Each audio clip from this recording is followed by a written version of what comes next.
మాజీ సీఎం జగన్ తిరుమల పర్యటన రద్దు విషయంలో మాటల మంటలు పెట్టాయి.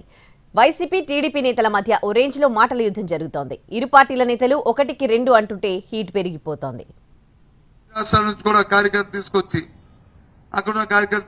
అలా సృష్టిద్దామని తెలుగుదేశం పార్టీ భారతీయ జనతా పార్టీ కలిసి పట్టిన కుట్ర ఏదైతుందో అది మాకున్న ఉంది కాబట్టి శాంతి భద్రతకు విఘాతం కలగకూడదు కాబట్టి సామాన్య పౌరులకి సామాన్య వస్తున్న భక్తుల తాలూకా మాకు ఇబ్బంది కలగకూడదు కాబట్టి అని ఆయన విరమించుకున్నారు.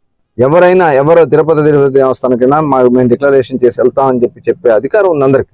దాన్ని మేము ఆపలేదే.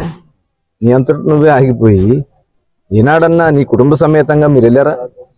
తిరుమల తిరుపతి దేవస్థానానికి స్వామివారికి పట్టు వస్త్రాలు సమర్పించేదానికి ఏనాడన్నా సింగిల్ గా వెళ్ళడమే తప్ప కుటుంబ సమేతంగా వెళ్ళారా? వెంకటేశ్వర స్వామికి పట్టు వస్త్రాలు ఇచ్చారు.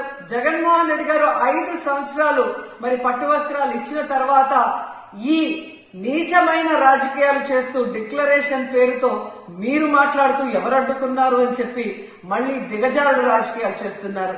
సో భగవంతుడితో పెట్టుకున్న చంద్రబాబు నాయుడు నీతో పాటు ఆడిస్తే ఆడే వాళ్ళందరికీ కూడా భగవంతుడు గట్టిగా సమాధానం చెప్తాడు.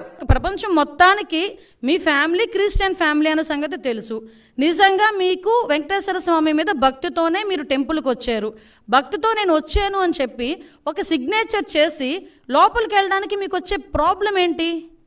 ఆ డిక్లరేషన్ మీద మీరు అంత రాద్ధాంతం చేయాల్సిన అవసరం ఏమొచ్చింది?